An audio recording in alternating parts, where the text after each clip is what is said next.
Olá, amigos, sejam todos muito bem-vindos a mais um vídeo aqui no canal. Eu sou a Juliana Castro e vamos fazer unboxing de um livro com o deck do André Mantovani, o Tarô Arquetípico. Gente, esse deck aqui eu fui influenciada pelos meus alunos a comprar. Teve ali umas 3 alunas que falaram muito bem do livro especificamente. E aí entrou numa promoção bacana, comprei-loei.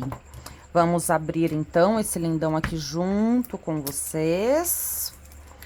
Vou deixar o link de onde comprei, como sempre, na descrição do vídeo, para quem se interessar e quiser fazer suas pesquisas. Lembrando que não sou vendedora, né? Eu só apresento o caminho das pedras que deu certo para mim. Porque eu sei que tem muito produto falso, né, no mercado. Enfim, e eu gosto da premissa aí de honrar o trabalho entregue aqui pelas pessoas envolvidas no trabalho em questão. Então eu gosto, né? Eu tenho a premissa de só adquirir produtos originais. E aí eu gosto de partilhar com vocês aonde eu adquiri. Eu tô dando essa explicação porque recentemente me perguntaram, né?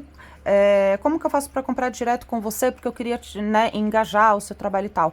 Gente, eu não sou vendedora, de verdade, não sou vendedora, tá? Se você quiser ajudar o meu trabalho, engajar o meu trabalho de alguma forma, curta esse vídeo, se inscreva no canal, compartilhe, né, com seus amigos que gostam do conteúdo que eu coloco aqui.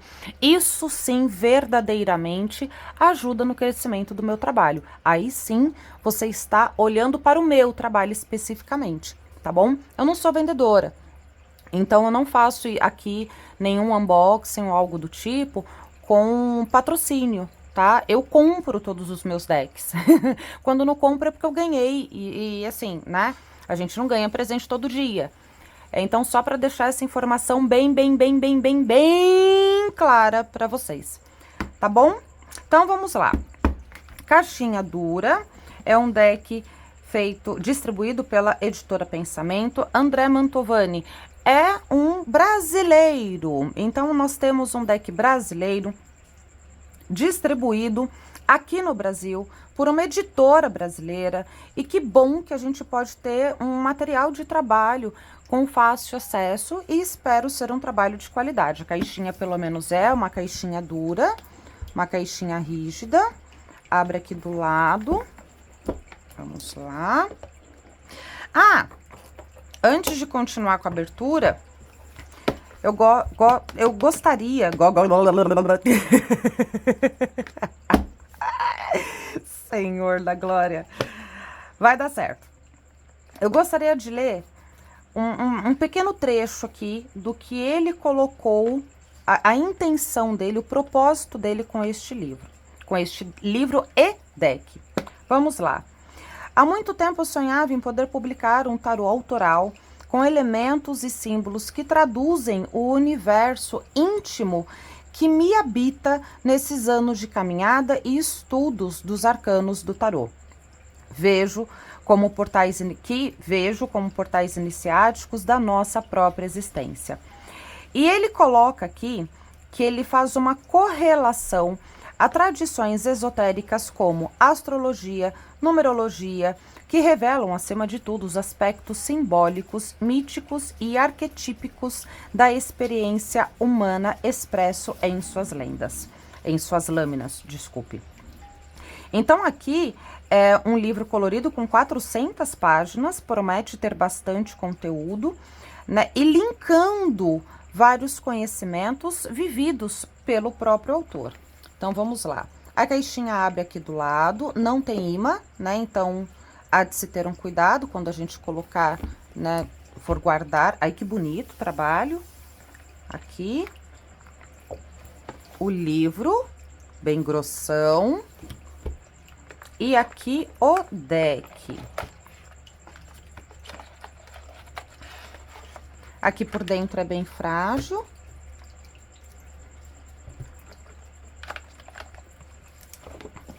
Vamos dar uma olhada no livro.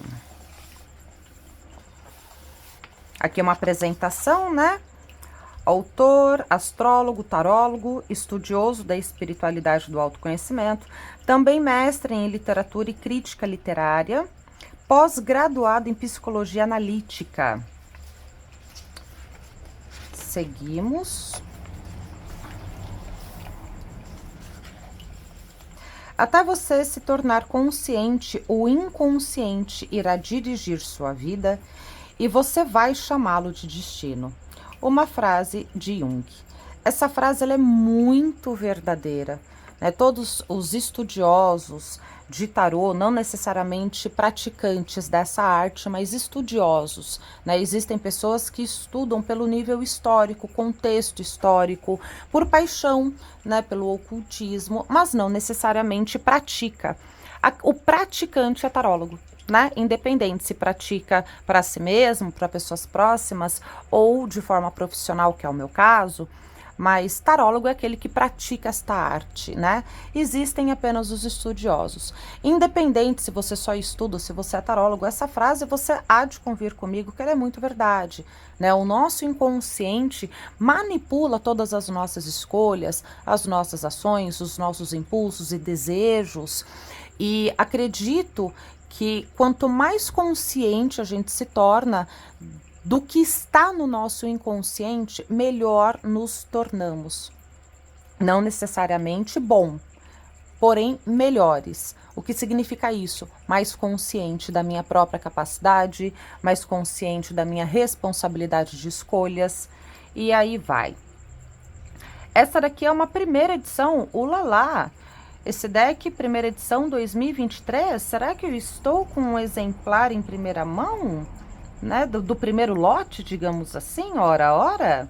Que delícia! Dedicatória aos meus pais. Vamos lá. Apresentação, um tarô para sonhar. Não creio ser um homem que saiba. Tenho sido sempre um homem que busca. Então, ele coloca frases de impacto, né? De autores diversos, não necessariamente só de Jung.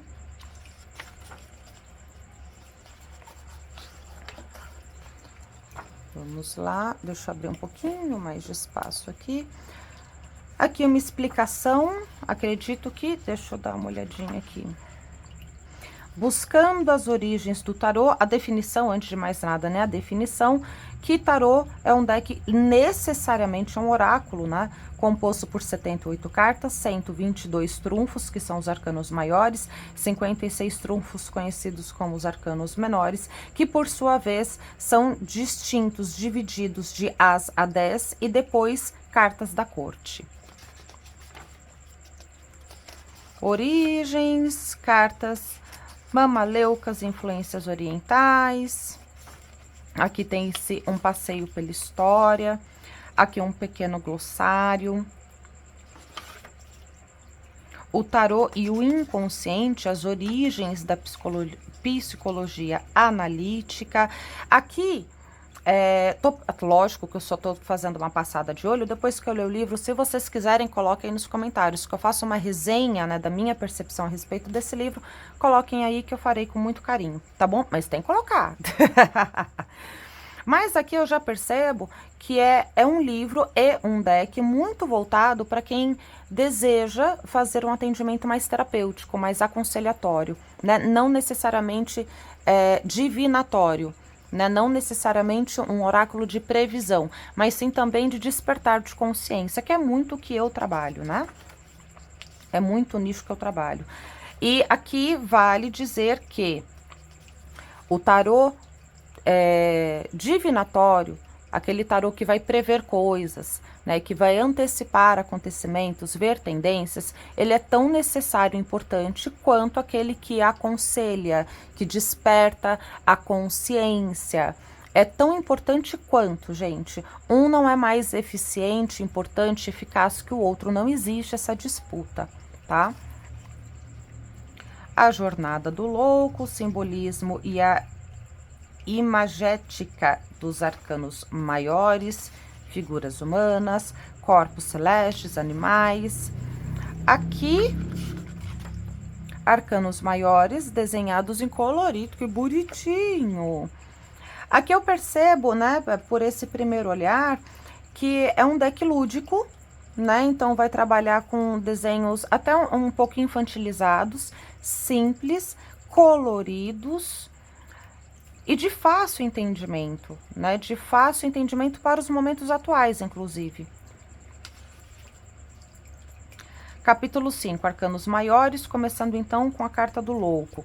Significados, despertar interior, um sentido geral, uma frase de efeito, simbologia, olha que delícia!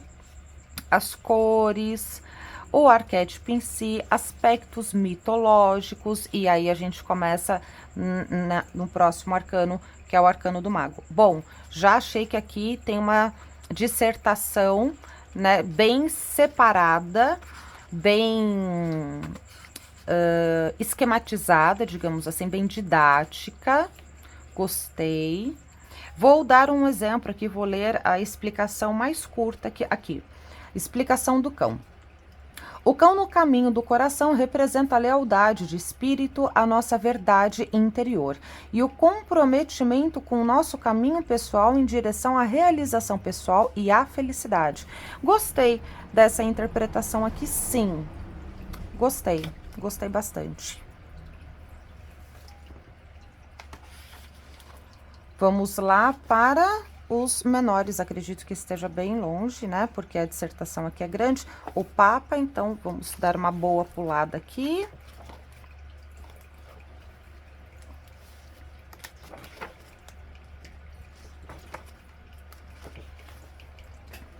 Aqui começa os arcanos menores. Aqui ele começa com ouros, espadas, rainha de copas. Então, ele começou por paus, espera. Isso. Arcanos menores, ele começa então por paus, ouros, espadas e copas. Os arcanos menores e as 4 divisões da vida. 4 naipes e a jornada quaternária da alma.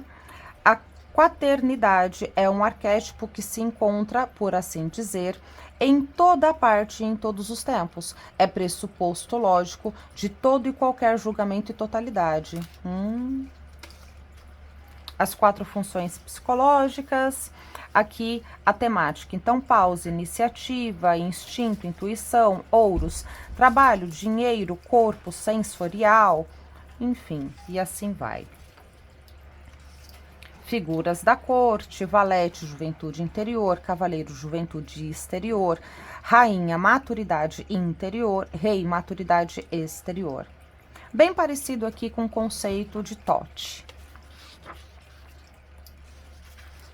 A imagem arquetípica do naipe de paus, então ele vai falar dos arquétipos de todos os naipes. O símbolo deste naipe, representado por uma varinha de madeira, tem em seu primeiro lugar uma relação especial com a árvore, da qual pode ser retirado e colhido. Isso remete ao impulso vital e criativo, inerente à natureza e muito bem simbolizado pelo reino vegetal e por sua tendência ao crescimento em direção à grande fonte de luminosidade e calor, o sol.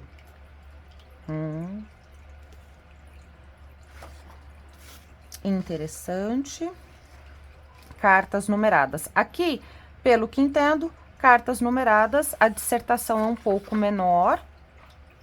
Então, aqui, as de paus, potencial, elemento fogo, concentração, um insight proposto pelo autor, ganho súbito de uma nova percepção, novos interesses, novas paixões. E aí ele divide aqui, ideia central, significados, a simbologia. Então ele explica o bastão, a fogueira, o céu e a terra, despertar interior. Já indo para o próximo, a próxima carta, né, o próximo arcano, 2 de paus e assim sucessivamente.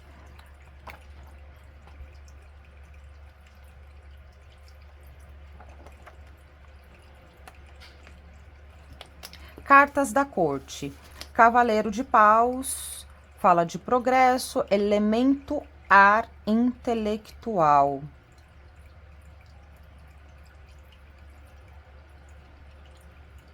Aqui eu discordo. Mas vou ler o livro antes de falar qualquer coisa. A primeira impressão que eu tenho como Cavaleiro de Paus... Será que tá errado? Ah, entendi. Ai, gente, eu peguei bem a página que foi... que foi publicada errada. Tá, vamos lá. Aqui não é paus, é Cavaleiro de Espadas. Ó, cartas da corte, valete de espadas... Rainha de espadas, rei de espadas. Então, aqui é cavaleiro de espadas. Um erro de edição aqui e tudo bem, tá tudo certo. Importante dizer isso. Eu acho que foi providencial, talvez, né? Para quem tá começando, pegou esse livro, viu o cavaleiro de paus perdido ali em espadas, acalma o coração que foi só um erro de edição. Risca aqui e escreve espadas, tá bom? Que sim, aí sim, é o elemento ar, tá perfeito. E antes de malharem, gente, pelo amor de Deus, né? Todo trabalho feito pelo humano é passível de erro, ok? Aqui, o importante é o contexto, né? Teve uma falha, isso é um fato. Porém, o contexto a gente consegue se nortear. Rainha de espadas. Então, aqui coloca a simbologia da rainha, o trono, a espada, a paisagem. Aqui, rei de espadas fala de autoridade, o elemento ar, falando do racional, especialista, domínio intelectual e lógico, e assim vai. Vamos ver o que tem aqui para o final.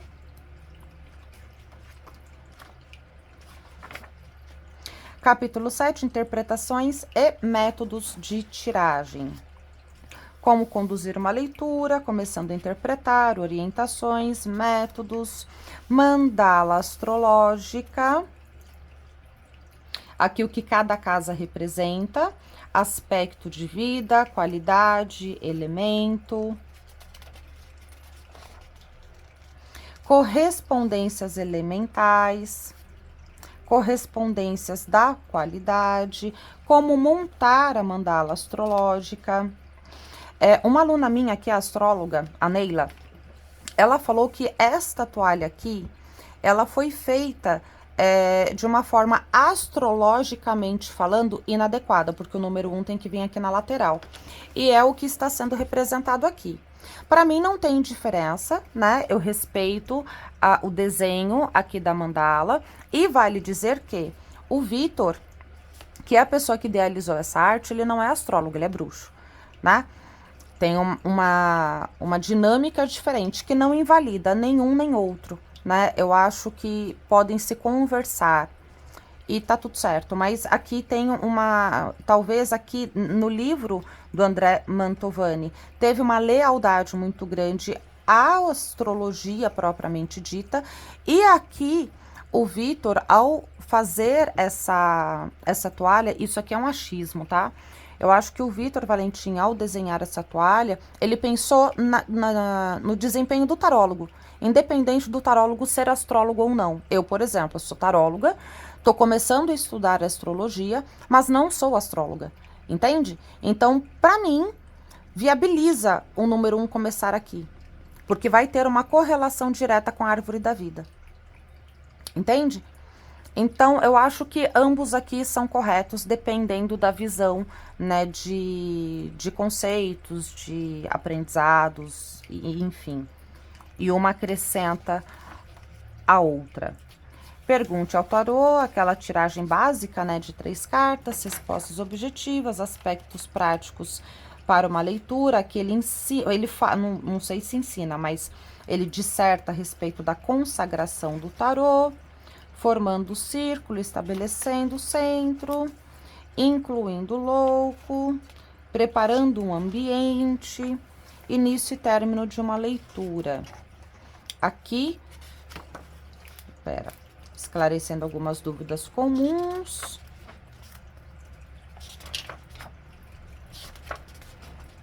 Considerações finais e a bibliografia. Promete ser um livro bem rico. Vou ter um prazer muito grande de colocar ele na minha fila. Não vai ser o próximo, quer dizer, não, ele vai ser o próximo a ser lido sim. Estou na metade do tarô de Thoth. Em breve farei vídeo sobre ele para vocês. Vamos lá conhecer o tarô. Aqui lâmina extra.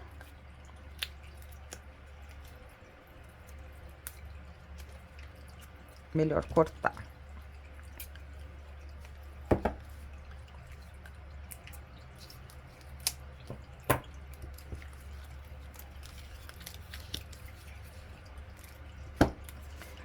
Então, duas lâminas extras, né?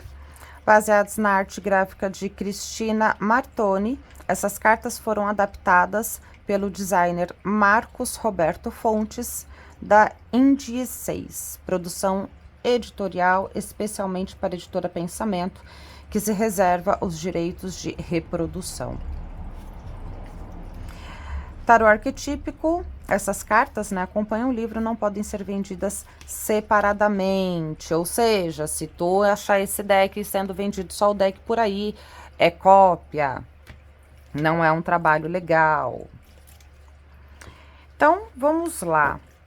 Qualidade das cartas, qualidade muito parecida com o tarô de Osho, a versão, não essa última, a penúltima versão, essa última eu não comprei, mas a penúltima versão é muito parecida, tá? É uma qualidade boa. Aqui a gente vai ter um efeito matizado, né? Um toque até acetinado, e na parte de trás nós vamos ter um trabalho glossy, tá?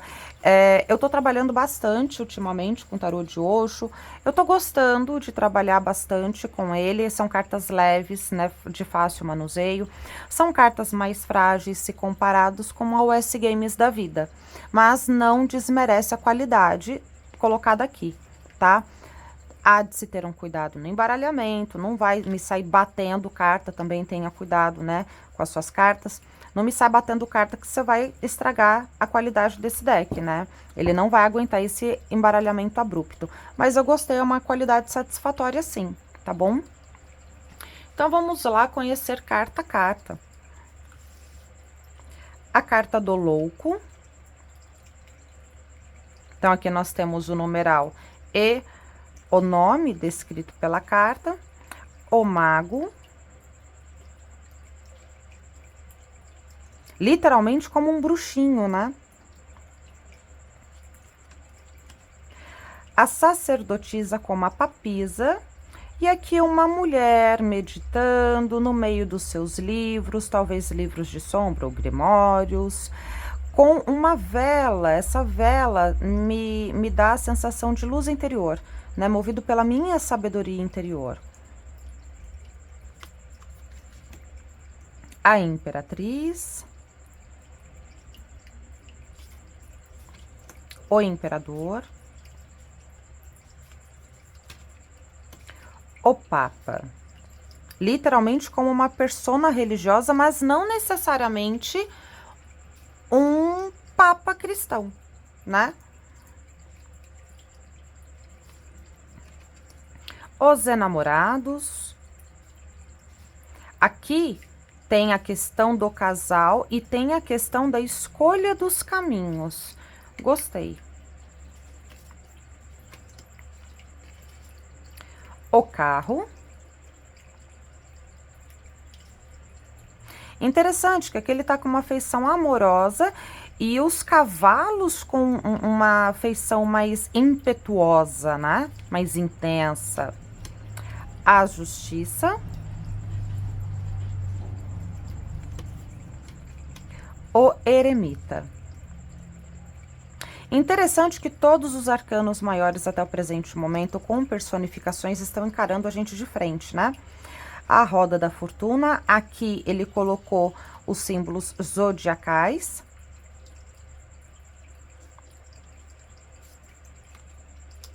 Por aqui, eu falo que é um deck de fácil aprendizado, né? Se você tá começando nos estudos do tarô, é um deck fácil? É um deck fácil. Porém, eu ainda recomendo que você comece por um Rider-Waite, tá? Aqui, por exemplo, na Roda da Fortuna, faltou algumas simbologias que são importantes para um conhecimento histórico. Entendam, não estou criticando o trabalho do André Mantovani, até porque ele deixou muito claro que ele quis fazer um tarô autoral, ou seja, ele quis colocar aqui não uma réplica, né, do trabalho de Pamela Colman, e sim um trabalho feito por ele, vivido por ele, né? A opinião que eu estou dando aqui é como professora de tarô. É importante a gente entender a história do primeiro deck Rider-Waite, se é essa escola que você segue. É importante você ter conhecimento disso para que aí você consiga agregar novas percepções à sua própria vida, né? A história tem um porquê de existir e é bacana a gente ter esse conhecimento. Não invalida esse deck, muito pelo contrário, estou gostando até o presente momento. A força, o enforcado, e aqui literalmente numa postura de meditação, né, ele tá confortável. A morte, gostei dessa carta, gostei muito.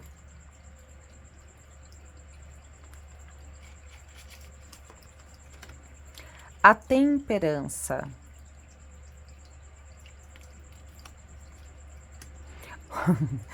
O diabo como um ilusionista. Gostei. A torre.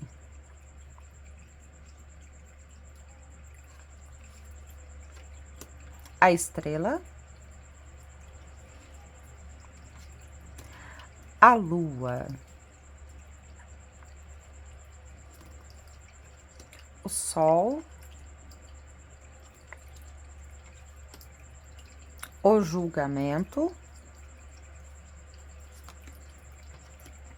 O mundo. E agora vamos para o naipe de paus, exatamente a mesma sequência que ele propôs no livro. 2 de paus, aqui a gente já não vai ter o número, vai ter somente a escrita, né? 2 de paus, 3 de paus, 4 de paus. Interessante, aqui é a comemoração própria, né? Não é aquela comemoração, realização, completude partilhada. É a própria, é que não aquela que não depende de ninguém. Gostei, interessante. 5 de paus, aqui pessoas conflitando, e tem um que está observando com a opinião em riste, né, com a sua importância em riste, mas não está entrando na disputa. Gostei também. 6 de paus.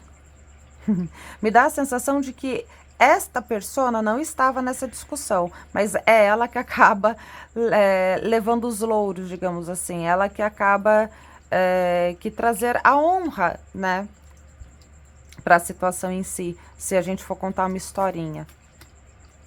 7 de paus. 8.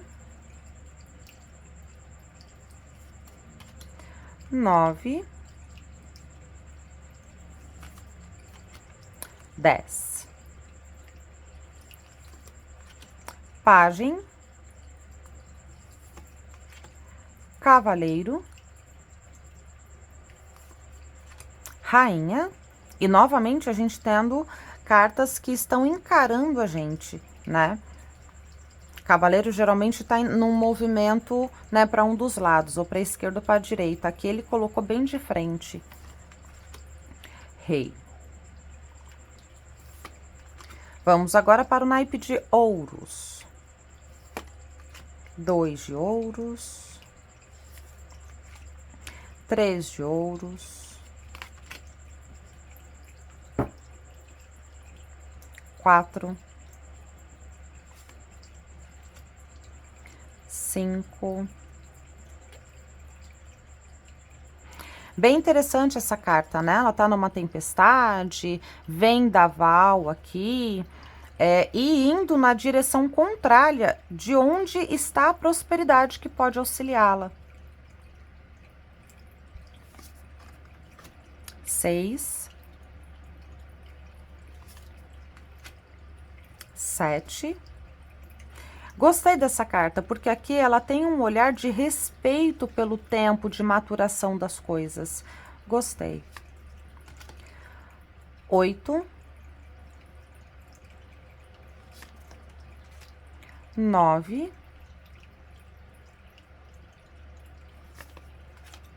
10. Pajem, cavaleiro, rainha, rei. Vamos agora para o naipe de espadas. 2 de espadas. 3. Bom, gente, aqui eu já posso falar minha percepção. As cores desse deck são intensas e são agradáveis aos olhos. Os desenhos são desenhos com uma temática mais infantil, lúdica, eu acho que a palavra correta é lúdica. São desenhos muito lúdicos, trazendo uma leveza para uma leitura. É bacana, por exemplo, se você vai ler para uma pessoa que tem um certo preconceito, né, uma certa resistência com tarô, utilizar esse deck é bacana porque é um deck leve. É um deck intuitivo e expressivo, as feições, né, as fisionomias conversam bastante com a gente. Para mim, é um deck de fácil leitura, é um deck que eu não preciso ler aqui para entender, né, que arcano que é, do que está falando. É um deck simples e bem feito, os desenhos são muito bem definidos, muito bem desenhados. Gostei bastante, dá a sensação de ter sido feito à mão, esses desenhos. Super dá para começar, né, a desenvolver uma leitura com esse deck, mas como professora de tarô, eu preciso dar a minha opinião que é importante começar por um deck tradicional com uma simbologia completa, né? E aí, você sabedor dessa simbologia completa que começou a história dessa escola Rider-Waite, que vai ter os arcanos menores desenhados, você pegar o deck, qualquer um deck, né, qualquer um deck, português péssimo, qualquer deck, sendo do André Mantovani ou qualquer outro, vai acrescentar a sua leitura, né, porque você tem o conhecimento histórico, e gente, história dá sentido, importância e raiz, base para a sua leitura. É um deck super intuitivo, agora a gente vai para copas. Muito leve, muito solto de desenvolver uma leitura com ele, gente. Muito tranquilo. Gostei bastante.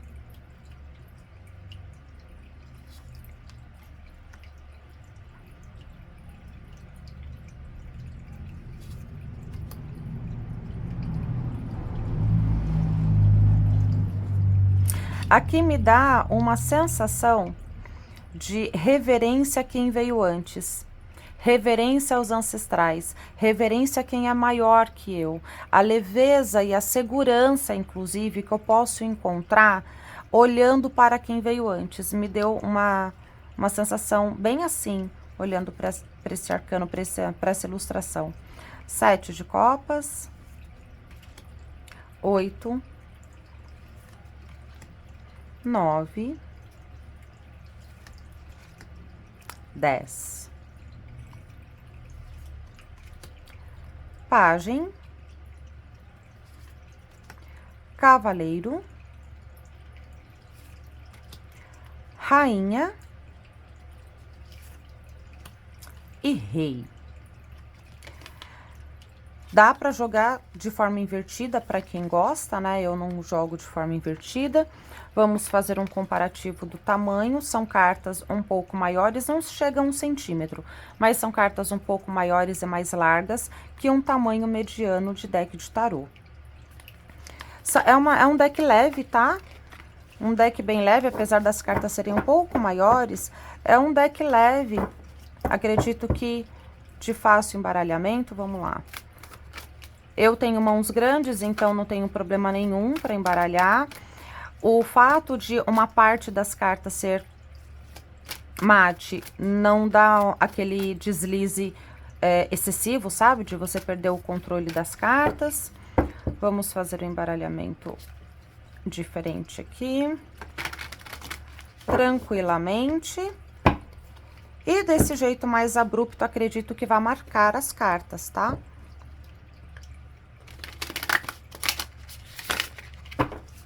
Com o tempo pode vir a machucar, não recomendo. Melhor embaralhar ou assim, ou assim. Assim é o jeito mais leve de embaralhamento, gente. Não definha carta nenhuma, tá? As cartas mais simples que eu tenho aqui, eu tô embaralhando desta maneira e tá fluindo super bem, não tá machucando as cartas. Embaralha bem, ó, super bem. E desliza super bem na mesa também. É isso, gente. Meus amores, Roberta foi uma que falou muito, né, a respeito do livro, principalmente lá no grupo dos alunos. Quem faz curso comigo participa, né, pode participar de um grupo no WhatsApp, onde a gente troca bastante figurinhas, troca bastante ideias, né, a respeito de decks e livros e afins. E ela falou como... Foi ela, na verdade, que me convenceu. Outras pessoas falaram também, né, outras alunas, mas ela falou com uma propriedade tão grande que ela me convenceu a adquirir esse lindão. E, muito obrigada, muito obrigada. Promete ser uma leitura muito rica, muito, muito rica. É isso, meus amores. Vocês já conheciam esse lindão aqui? Se sim, se não, coloca aí nos comentários, deixa eu saber da vivência de vocês a respeito deste deck. Se você não tem, me fale se você gostou, tá bom? Um grande beijo no coração de vocês e até a próxima!